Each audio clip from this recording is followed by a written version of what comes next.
The breaking news is the far-right candidate, JAIR Bolsonaro, has won Brazil's presidential race. The nation's Supreme Electoral Commission, or Tribunal rather, declaring Bolsonaro the winner within the last 30 minutes. These are live pictures coming to us now. He defeated the leftist Fernando Haddad in this election, a massive crowd of his supporters gathering to wait for the results in Rio de Janeiro. Just part of the crowd there that you can see. This is outside his home. Now, for the latest on this, let's go to journalist Shasta Darlington. She joins us now from Sao Paulo. And Shasta, going by the polls, not a huge surprise, but an emphatic victory for the right-wing candidate. That's right, Michael, and you could hear it as soon as the initial results, the preliminary results started coming out. There's, of course, the party in front of Bolsonaro's apartment in Rio de Janeiro, but across the country, especially in the wealthy urban centers, cars were honking, fireworks were going off, people were shouting out their windows, "O mito," the legend, which is how they refer to him.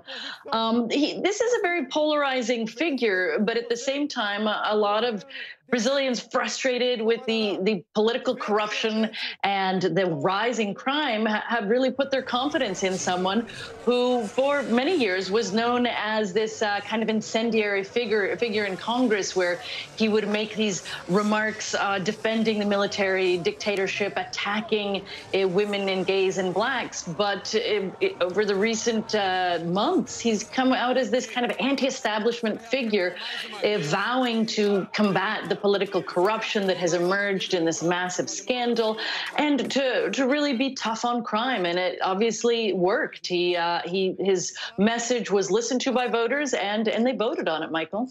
The proof will be in the pudding, as it always is in these cases. How might Brazil change if he governs the way he campaigned?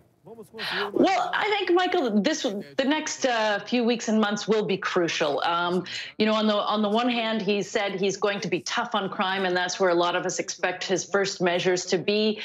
Some of his allies in Congress are already putting together bills to make it easier for citizens to own guns, something which is relatively difficult in Brazil, partly because it is one of the countries with the highest murder rate in the world. So many people feel that it isn't such a good idea to be giving people more guns.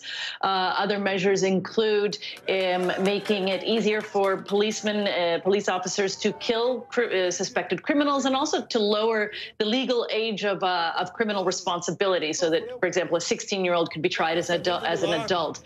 But if you just look at Bolsonaro's first reaction as the results were coming out, he's holed up in his apartment. He's still recovering from the near fatal stabbing that he suffered at a campaign rally ahead of elections. So he's really been running his campaign from his apartment in Rio. And the first thing he did was gather everyone together for a prayer session after it became evident that he was winning. And I think we're going to hear a lot about conservative family values and what can be done in that area as well, Michael. And just very briefly, an emphatic win in a political sense, 55% to 45%, that still means 45% of the country was emphatically against this man. Unity could be an issue? Absolutely. I think what we saw repeatedly in talking to voters is many times they weren't voting for a candidate, they were voting against something. In the case of Bolsonaro, many people were voting against it for different administrations by the Workers' Party. The Workers' Party has won the last 4 elections, implementing social programs, but also they were in power as this massive corruption and bribery scandal flourished and then exploded. They were also in power for the worst recession on record in Brazil, and the country is still trying to emerge from that.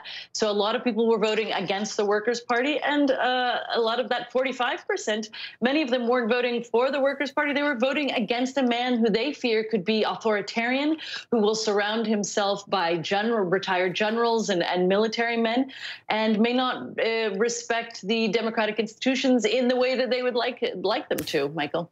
Certainly, either way, big changes ahead for Brazil. Shasta Darlington in Sao Paulo, appreciate it. Thanks, Shasta. Good to see you.